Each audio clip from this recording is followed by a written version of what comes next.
Agradezco al doctor Abdo, a la doctora Castro, el honor de estar aquí en este homenaje. Es un gusto para mí estar en esta escuela. Yo también fui la primera generación que se cambió a estos gallineros, séptima generación en general. Y siempre es un gusto volver a nuestra alma mater, ver a todos ustedes y acordarse de cuando uno estaba en estos mismos pasos. Es siempre muy, muy emotivo. Voy a hablarles un poco de lo último que hemos hecho en defectos de pared abdominal, sobre todo en gastrosquisis, y esta experiencia es básicamente la que hicimos en el Hospital Infantil de México, Federico Gómez. Aunque parecen dos monstruos iguales, pues no son iguales, ¿no? No es lo mismo onfalocele que gastrosquisis. El onfalocele, como ustedes saben, el cordón está implantado en un saco que cubre a las vísceras, que es el amnios, y la gastrosquisis están las vísceras realmente expuestas como tal, ¿no? Obviamente el diagnóstico prenatal es sumamente importante para estas dos situaciones. Desafortunadamente en México estamos muy por abajo de lo que es el primer mundo, en donde casi en el 100% se hace el diagnóstico prenatal. En México solo el 65%. Y en el Infantil de México, donde no tenemos cuna ni maternidad, nos llegan pacientes siempre referidos y el diagnóstico prenatal de esos pacientes solamente alcanza el 50%. Ven cómo no es tan difícil hacer un diagnóstico prenatal por ecografía, y ahora con las altas definiciones que hay, bueno, vean cómo es realmente muy obvio que tiene el intestino afuera de la cavidad abdominal. Sin embargo, pues sigue por alguna razón fallando en muchas ocasiones en México. Un concepto que quiero que se queden ustedes es que la onfalocele es un problema embriológico, es un problema, no sabemos en qué momento, pero es un problema en la formación del feto. ¿Por qué? Porque se asocia a muchas malformaciones congénitas, casi el 80% tienen alguna otra malformación congénita, se asocia a trisomías 13, 18, 21, etcétera. En cambio, la gastrosquisis parece ser que su origen es un problema más bien ambiental.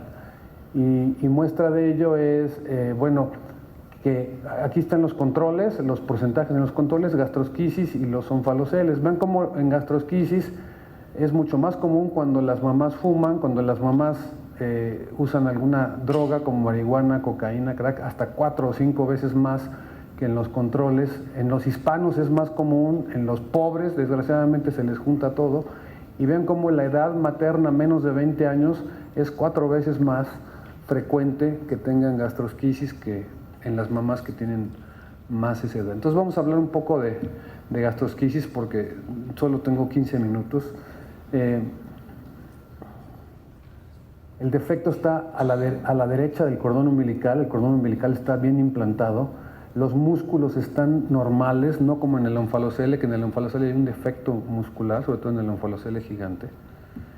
Y ven cómo en todo el mundo, pero especialmente en México, que es esta curva, la incidencia en las últimas 2 décadas, ha ido en aumento. Muestra también de que esto es algo ambiental, ¿no? Vean cómo estamos en uno de los primeros lugares a nivel mundial. Más o menos 4 de cada 10,000 pacientes que nacen tienen gastrosquisis, pero vean cómo en la Ciudad de México llega casi a 7 u 8, en otros estados es más bajo. Y en este estudio que hicieron a nivel nacional, encontraron que del 2000 al 2014 el 32% se muere, y básicamente por sepsis. Entonces, antes nos decían, como dice Ivonne, aprendimos unas cosas y las cosas van cambiando. Antes nos decían, no hay que dejar al bebé mucho tiempo en el útero de la mamá porque el contacto con el líquido amniótico hace que las asas intestinales se edematicen y cuando nace ya no se pueden reducir. Eso es falso. En este estudio retrospectivo de una universidad en Toronto, vieron cómo si se interrumpía el embarazo de 35 a 36 o antes, que son estas dos, tenían mucho menos proporción de pacientes que tenían su ingesta completa, o los días de estancia seguían siendo mucho mayores en estos pacientes. Hay un metaanálisis de 38 hospitales con 6,500 pacientes y vean cómo prácticamente no hay diferencias entre si es parto vaginal o cesárea en cuanto a la mortalidad general, en cuanto a la mortalidad neonatal, si se hizo en la reparación primaria, si hubo enterocolitis, sepsis, etcétera. Por tanto, es igual hacerlo por vía vaginal que por cesárea. Quizás la única ventaja de hacerlo por cesárea en hospitales donde no hay cirujano pediatra es que el cirujano pediatra puede estar avisado y estar en el momento del parto. Van a ver por qué es importante. Bueno, ya nació y a ustedes les puede tocar esto en cualquier momento, a los que se dediquen a la obstetricia, a la pediatría, o incluso durante su internado, durante su servicio, ustedes lo saben, y a veces dice uno, ¿y ahora qué hago, no? Primero les voy a decir lo que no hay que hacer. Lo que no hay que hacer es ponerles isodine con gasas, lavarle y mandarlos así a los pacientes, que es lo que mucha gente hace, porque dicen, le hago un aseo, le dejo con gasas y lo mando. Las gasas desecan, las gasas irritan, las gasas lastiman las asas intestinales. Lo que hay que hacer es, bueno, la reanimación habitual. Ojo, si el paciente nace con dificultad respiratoria, en algunos casos de onfaloceles gigantes se asocian con hipoplasia pulmonar y hay que descartarlo. Obviamente hay que descomprimir el estómago con una sonda 8 o 10 French y ponerle una cubierta de plástico en las asas. En cualquier quirófano hay una bolsa de plástico y si no está estéril, no importa de la que haya, de la de residuos biológicamente infectados, pero que esté limpia, esa puede funcionar. Y un acceso vascular, obviamente. Entonces, poner al bebé con una bolsa que cubra las asas es la mejor maniobra y eso yo con esto me doy por satisfecho si ustedes se quedan con eso, con este concepto. Porque esto evita que las asas pierdan líquido, pierdan temperatura, que se desequen, etc. Y si lo van a trasladar, que vaya sobre su lado derecho, porque acuérdense que el orificio está hacia el lado derecho. Entonces, si lo ponemos del lado izquierdo, se pueden bascular las asas sobre el mesenterio y eso ocasionar que tengan isquemia. Y a veces nos llegan así cubiertas, pero con una isquemia importante. Entonces ahí lo que les faltó, y esto más que nada para los cirujanos, es ampliar un poco el defecto, porque si el defecto es muy pequeñito puede comprimir el mesenterio y ocasionar. Entonces eso hay que tratar de evitarlo, ¿no? Obviamente checar la función respiratoria, hemodinámica, renal. Y antes nos decían, el paciente con gastrosquisis, como nace en la parotomía exploradora prácticamente, y tiene unas pérdidas insensibles muy grandes, hay que ponerle líquidos al triple. O sea, los líquidos normales para un bebé el primer día de vida son 60 mililitros por kilo por día, hay que ponerle 180 o 200. Esto durante mucho tiempo se usó y ahora que ya vemos que con la cubierta plástica no se pierde ese líquido, no se pierde ese volumen, es importante que se manejen los líquidos de mantenimiento como cualquier otro recién nacido, siempre y cuando se cubran las asas con el plástico.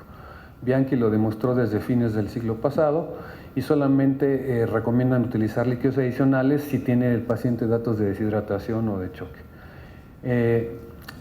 La Asociación de Cirujanos Pediatras de Canadá, que es el CAPSNet, que se dedican, tienen muchísimos papers sobre gastrosquisis, vieron que por cada 17 mililitros por kilo había un día más de ventilación mecánica, de NPT y de estancia hospitalaria y el riesgo de uno o más episodios de sepsis. Entonces, esto es algo que también es importante que recuerden, líquidos de mantenimiento.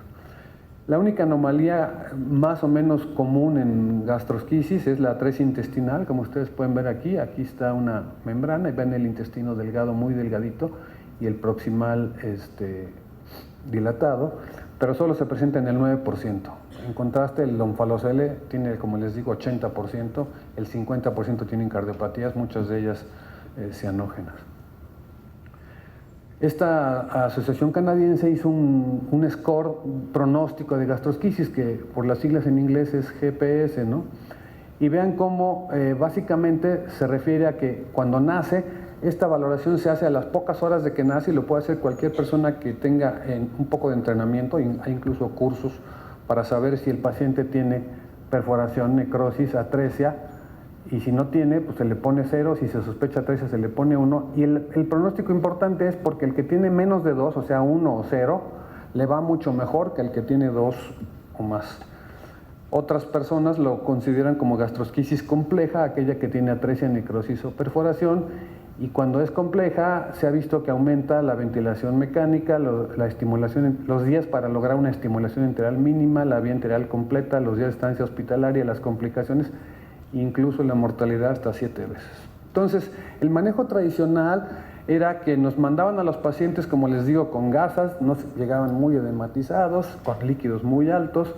Nosotros les poníamos un silo que lo suturábamos al músculo, a la pared abdominal, los teníamos intubados, los teníamos relajados, vean, con una sonda vesical, les poníamos un catéter para nutrición parenteral, y entonces lo que hacíamos era que el residente le hacía las curaciones todos los días. Este es en la terapia quirúrgica, ven cómo el paciente está intubado, le ponemos estos abatelenguas con los que íbamos tratando de forzar las asas hacia abajo, pero vean cómo entonces al estar suturado a la pared pues se perdía también una gran cantidad de músculo.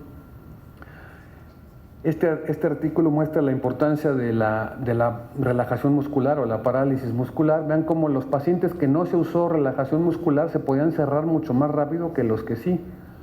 Pero teníamos al paciente relajado, ¿por qué? Porque estaba intubado y porque estábamos haciéndole las reducciones. Entonces todo esto ocasionaba, vean, este es el manejo tradicional: ventilación mecánica, hilo intestinal, una sonda, sedado, relajado, el silo suturado a la pared. Y en el mejor de los casos, pues teníamos estas cicatrices espantosas. En muchos casos les poníamos gastrostomía porque los queríamos alimentar directamente al estómago.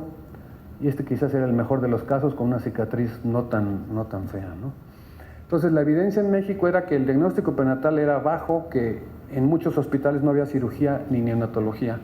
Y entonces el manejo inmediato después de que nace era inadecuado, el traslado era tardío, lo cual aumentaba las complicaciones. Teníamos que poner muchos hilos quirúrgicos, lo cual aumentaba días de ventilador, neumonías asociadas al mismo, infecciones asociadas a catéter, a los cuidados de la salud, con una mortalidad que ustedes ya vieron en el censo nacional. Entonces nos dimos en el 2014 a la idea de hacer un nuevo protocolo en el cual hablamos con todos los hospitales que nos mandaban pacientes, incluyendo al Instituto de Perinatología, y les hacíamos asistencia telefónica. En el momento en que les dijimos, en el momento en que nazca un paciente, nos hablan, se los vamos a aceptar haya o no haya cama, y veíamos cómo hacíamos ahí lugar, ¿no? Les dábamos asistencia en cuanto a los líquidos y en cuanto a la cobertura, que es muy importante. Les ocasionábamos el traslado inmediato, y luego en la cuna tratábamos de reducir las asas sin llevarlos a quirófano, sin anestesia general, solo con paracetamol o algunas veces morfina, y si se lograba, hacer un cierre sin sutura. El ventilador solamente en casos selectos de dificultad respiratoria. Antes de usar catéteres vasculares ARRO, estos que se van hasta el corazón, utilizamos catéteres percutáneos que no tienen tantas complicaciones como primer acceso y como vía de darles nutrición parenteral, y tratábamos de darles una vía enteral temprana. Entonces la valoración inicial, cuando llegaba el paciente por neonatología, tratábamos de hacerles reducción Bianchi, que es la reducción inmediata en la cuna, o ponerles un silo preformado que se llama Alexis Extra Small. Este silo tiene la ventaja de que tiene 2 aros de plástico moldeables, entonces no hay que suturarlo a la pared y no pierden músculo. Entonces se pone todo el paquete, ahorita van a ver un video, y se mete nada más. Entonces al ingreso a la UCIN, en la cuna hacíamos el cierre y le poníamos el catéter percutáneo. Esto sin anestesia y sin parálisis muscular. Vean aquí un video, cómo llegó este paciente a las 7 horas de vida. Vean cómo está en la cuna, está despierto, no está intubado, se está moviendo. Le ponemos una sonda transrectal para hacer unos lavados y con eso descomprimir el sigmoides, que a veces es una parte del intestino que está muy dilatada y que impide hacer la reducción. Y empezamos a hacer la reducción,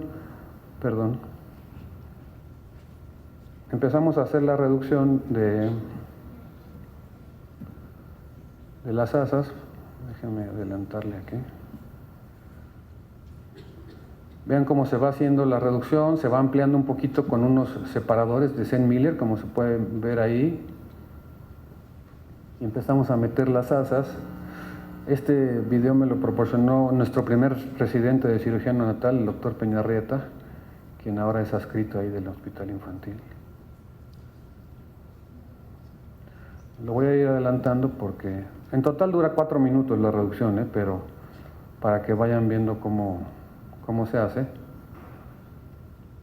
Nótense que las asas no tienen un gran edema ni tienen demasiadas adherencias, por eso es que se puede hacer la reducción en forma primaria ahí en la cuna.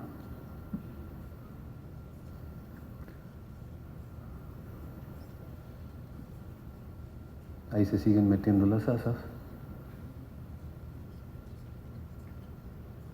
Y ahí es cuando ya se está terminando de hacer la reducción. Ven cómo tiene aquí pinzado el cordón umbilical, y este mismo cordón umbilical va a servir para cerrar sin suturas, o sea, sin ponerle ni siquiera cualquier tipo de suturas. Ven cómo se pasa hacia el otro lado, y así es como se cierra sin suturas. Se le pone un adhesivo, o sea, colodión, y vean cómo se le ponen estas de material hidrocoloide también, como dice Ivonne, y se cierra sin suturas. Entonces lo mantenemos ahí al paciente 2 semanas, y a las 2 semanas se quita el parche. Este es otro caso. Vean cómo tiene mucha más edema, vean cómo tiene las asas muy pegadas, con mucha fibrina. A veces no se puede ver ni siquiera cuál es la separación entre una asa y otra. Y a este le vamos a poner el silo.